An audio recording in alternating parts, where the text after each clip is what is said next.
Danya here, bringing you another card tutorial.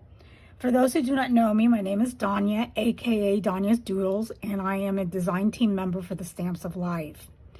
Now, this sketch that's currently in front of you is the current challenge over at the Stamps of Life fan page that's being run by Darlene.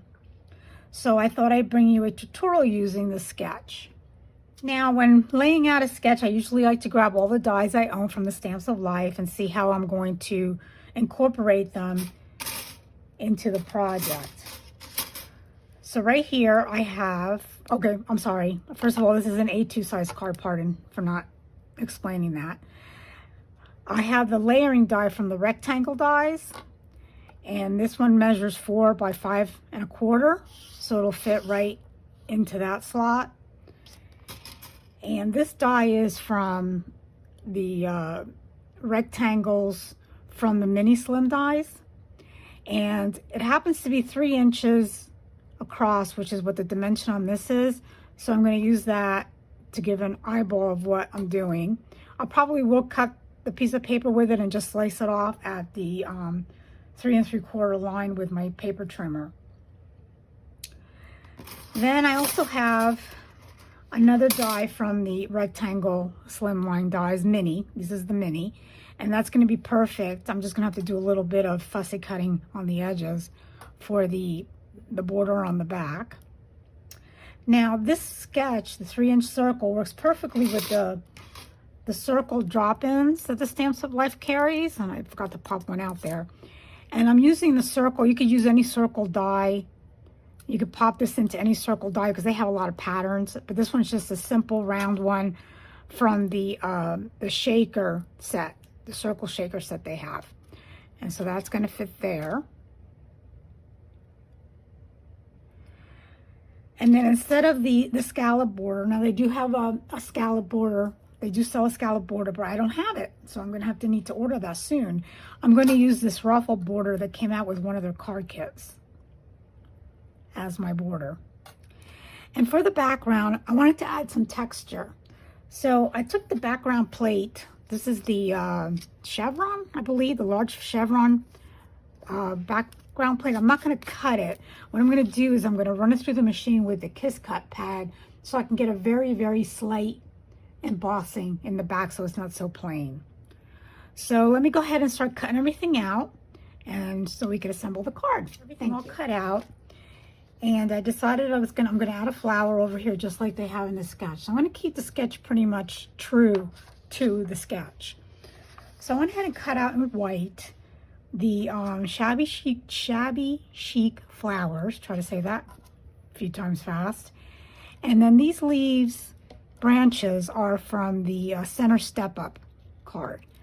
So I cut out everything in white because what I'm going to do is I'm going to add color by using ink. This is a great way to not have to cut up a big piece of cardstock if you don't happen to have scraps, which is my situation at the moment. So I'm going to go ahead, I'm going to ink this in green apple, the leaves in kiwi, and then for the flowers I'm going to use ocean.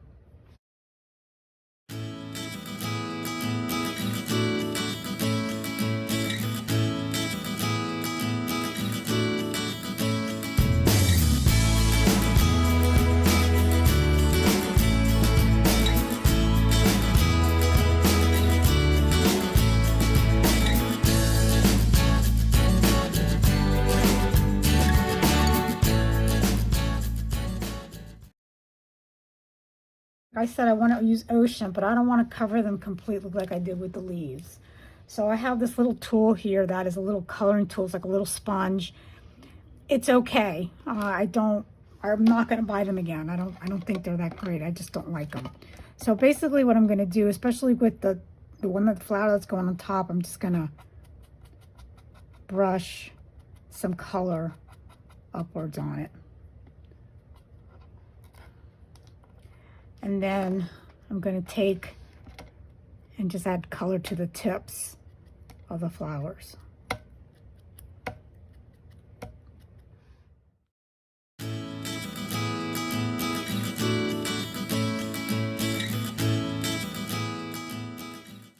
I've cut out all the pieces and I'm going to assemble the card, and I just want to say some things here before I get started. I'm going to do this as a an upper fold card, top folding card, that's the proper word for it. For the happy birthday, I added vellum to the back. I assembled all the flowers, the flower I should say, and the leaves.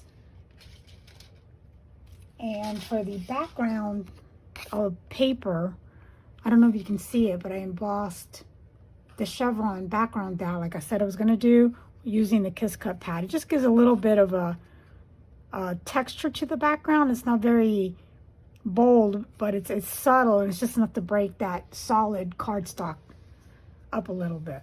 So let me go ahead and get started. I'm going to have the sketch right here, and I'm going to try to follow as best as I can. So I'm going to speed this portion up.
So I hope you enjoyed it. For the elements that I added, they were some embellishments that came with past card kits that just happened to work perfectly with these colors.